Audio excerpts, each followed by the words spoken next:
Hello, fans. I thought I'd start somewhat of a new series. I know I kind of start up a lot of series, but I'm going to try to go back on those as well. I thought I'd start doing this because the YouTube user Stay Noble commented on an old video I did, and kind of made me thinking, well, there are a couple of videos I said I would do, and then I just never did them, and some of them I completely forgot. So I thought I'd go ahead and start doing it. Today I'm going to try to do 2 to 3 episodes a week. There are plenty of other shows I'm into right now, and I don't want to get myself back into watching 5 seasons and then the spin-off. But what I'm going to do today is I'm going to do 21 Jump Street. Alright, this is the Anchor Bay release.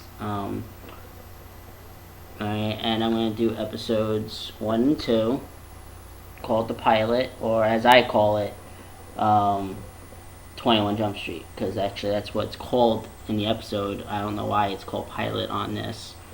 But as you know, the series stars Johnny Depp as Tom Hanson, Holly Robinson, before she got the Pete, as Judy Hoffs, Frederick Forrest as Captain Janko, known mainly for his work on what's the name of that movie?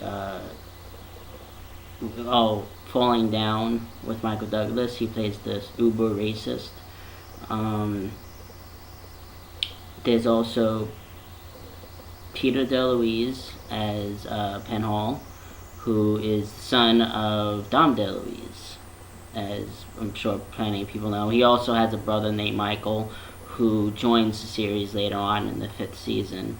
And then you have Dustin the Guyan, which not many people may know this, but Dustin the Guyan was married to the woman who was in the car wreck with Thai Trang or Thi Tang or whatever. I forget how do you pronounce her name. She played Trini in the Mighty Morphin Power Rangers. The accident that killed her, she was actually in that car accident with her, and it was for the wedding with Dustin. He plays Harry Aoki, who we of course later on find out that's not his actual name. Hold on. Oh, sorry. And yeah, that's that's the cast.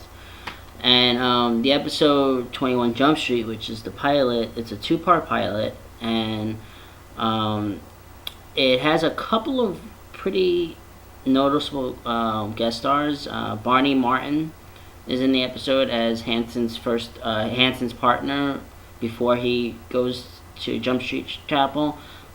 He will be seen again later on in a different episode. I believe it's a season 2 episode, where he plays the grandfather of a kid who sort of kidnaps his grandson. I'll explain more when we get to that episode. But he plays a completely different character. He's actually very funny in this episode and very likable. I honestly would have liked this. I mean, his character in the episode says he has 6 months left to retirement. It would have been nice to have a few more run-ins with him. I do know he was in quite a bit of other stuff. Before I move on to guest stars, the episode was directed by Kim Manners, who passed away a few years ago. He's known for being the producer or executive producer of Supernatural and X-Files. He's also directed several of other shows, very popular shows. We also get, in this episode, we get Reginald Dorsey. He plays the role of Waxer, the main villain of the episode.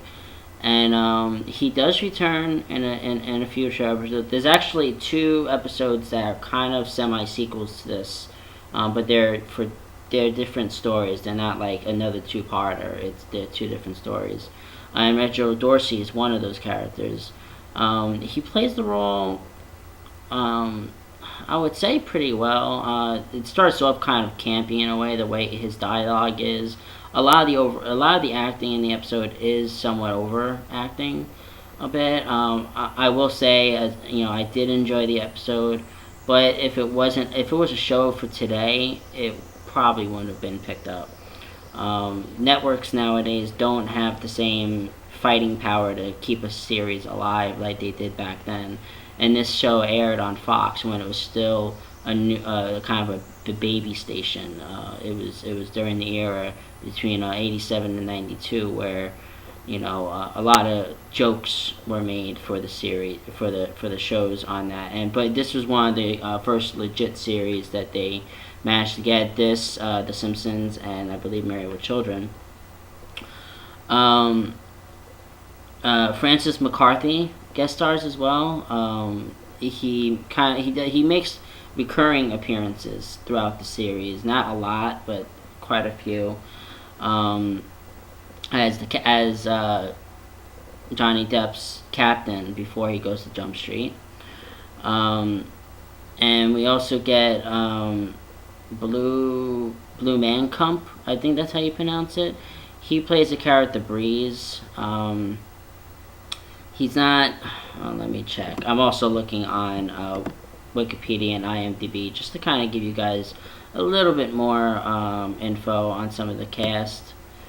I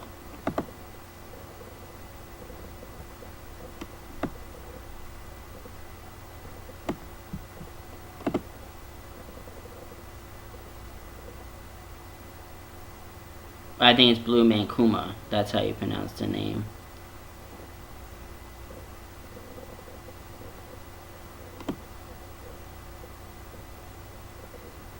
Yeah, Blue Mankuma. He's worked on RoboCop. The Alpha Commando series. He's been on. He was in 2012, The Final Cut, Santa Claus 2, Fade to Black. So he's been in quite a few films and shows. When you see him, he plays the lead gunman. In which his character's name is Breeze, but I don't remember hearing the name. That's what he's credited as. And he does, he has a small role, but you kind of you recognize him right away. You also Brandon Douglas plays Kenny. He is basically the main victim of the episode, the one that Hanson has to kind of buddy up with. And his character is what is the center of another episode, which is why there's two separate semi-sequel episodes.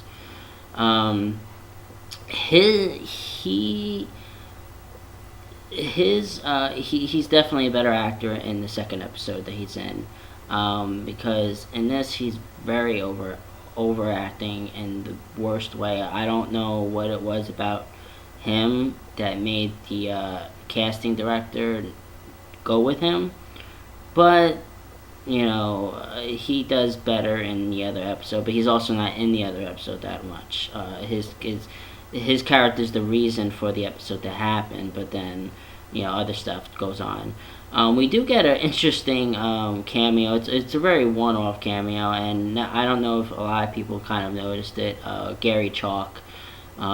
He's known for playing a lot of police officer roles. He was in The Fly 2 as the asshole, like the asshole security guard, a cop or whatever, who goes off against Eric Stoltz's character.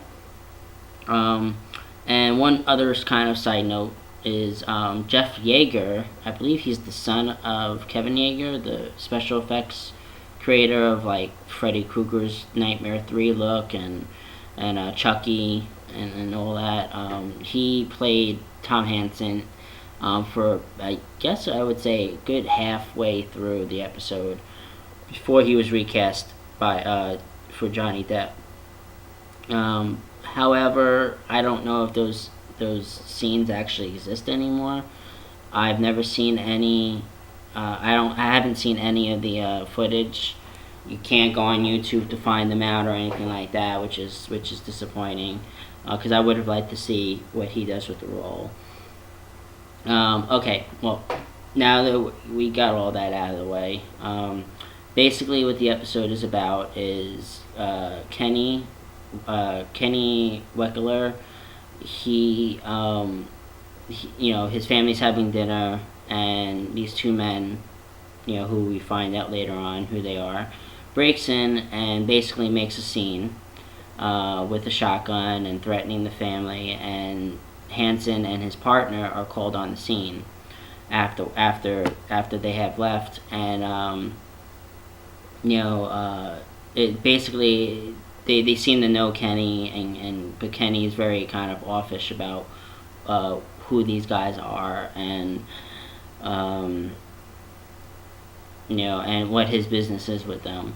After an incident between him and his partner, Hanson has to make a choice of either being taken off off of active duty, going to a desk until he looks old enough to be a cop, because that is the main part of the theme.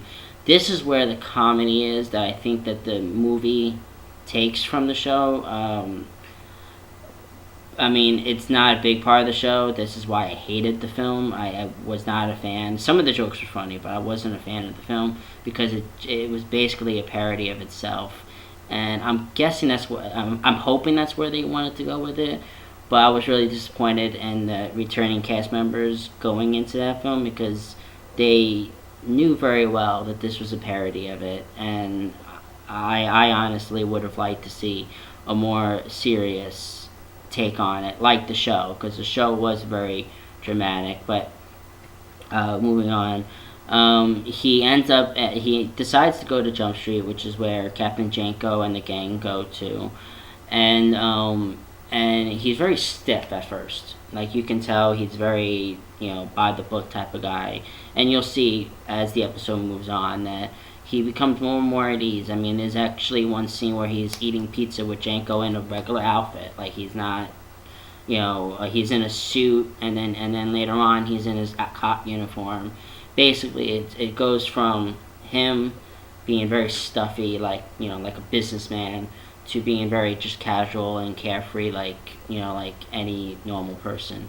And I kind of like that. I actually didn't really notice that until I watched it tonight, which is why it took me so long to do these reviews, because I wanted to watch the episode before I do the review and have a fresh perspective. But he goes in with them and immediately he tries to show off, and he winds up making a huge mistake, which cost the team a stakeout that they've been working on. And to make amends, or I guess to teach Hanson a lesson, Janko puts him into a school after a really weird montage. Now I know that Anchor Bay and I think the recent Mills Creek releases couldn't secure the rights to all the original music, so there's some very kind of weird sounding music during certain scenes, and I can't tell you whether or not it's the original or the replaced music, because I loved the show as a kid, but I'm not gonna sit there and tell you that I memorized what songs were in there, because really I didn't. There's a lot of music in there that does fit right with the scene, even if it's a replacement, but the 80s montage part, it was very weird to me. But basically he gets into school, and he realizes where he's at, that this is Janko's way of kind of making him get used to the situation, and the fact that he has to face people that he's already Kenny, which is somebody he already met, kind of puts him in a predicament, because he doesn't know if this kid's gonna remember him, if he's gonna blow his cover or what. So it kind of puts a strain. And when he has to discover like what the connection is, and then they find out of another kind of a burglary ring as well.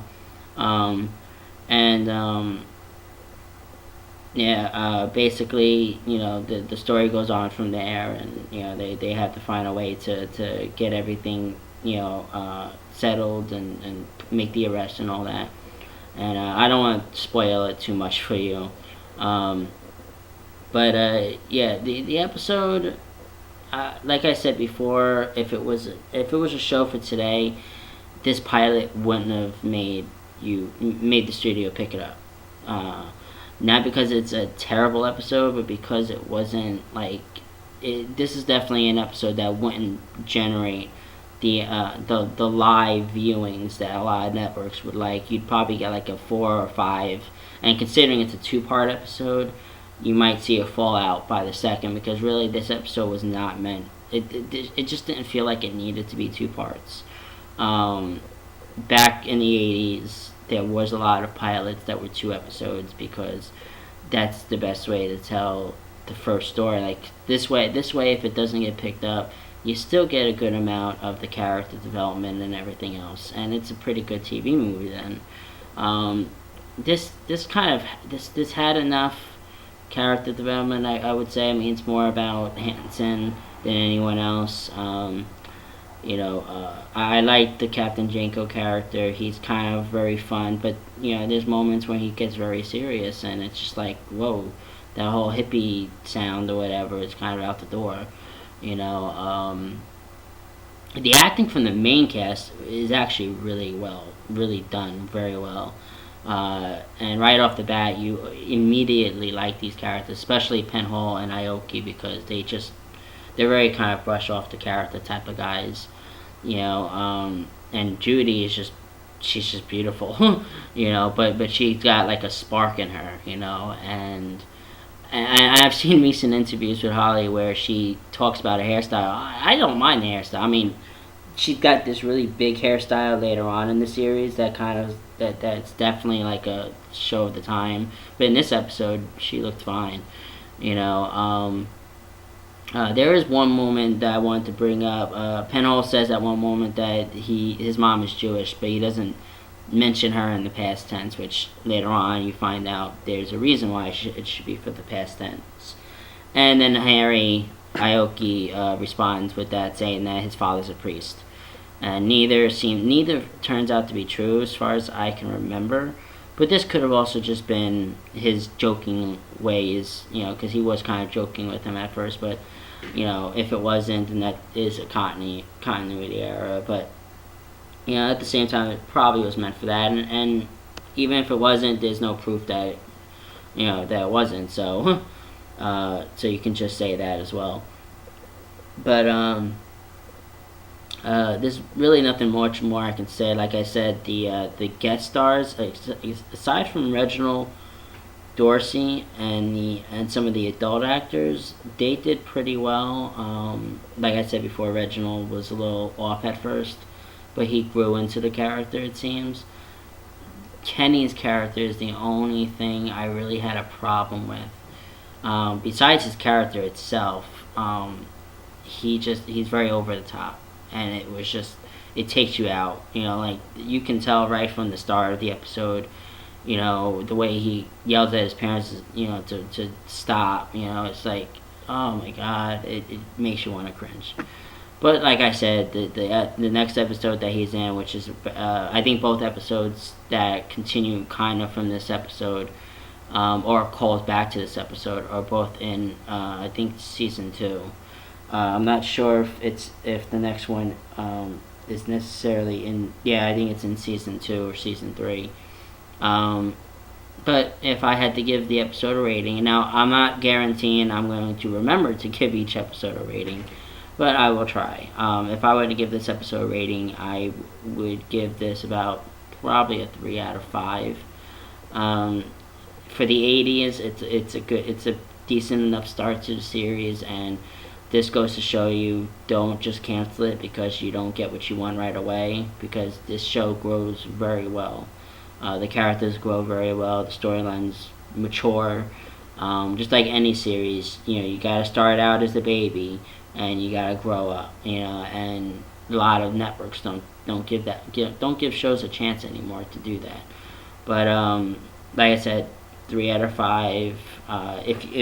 If you get a chance, I would definitely say pick up the Anchor Bay releases. Okay, not only do you get some good special features, but you get trivias, you get featurettes and stuff like that. This is the inner box. The outer box is over here. And you can see there's some special features. There's a few commentaries by Peter DeLuise. Yeah, and I'll probably do the third episode because this first disc is a 3-episode first disc. For some reason, don't know. Maybe it's because the commentary that I think the commentary is on this disc. On that, I don't remember, but because I haven't watched these in a while. But check it out, and I'm going to try to do at least 2 to 3 videos a week of this by itself, and then do some movie reviews, like maybe once every other day or something. So, see you later, and once again, this is a shout out to Stay Noble, or Stay Nobile, I don't know how you want me to pronounce it, but, this is basically, hoping that you enjoy it, since you said you like my reviews, and, I hope to see some of your reviews. I don't see any videos on your page except ones to like or whatever, so if you're into it, then give it a try. Later.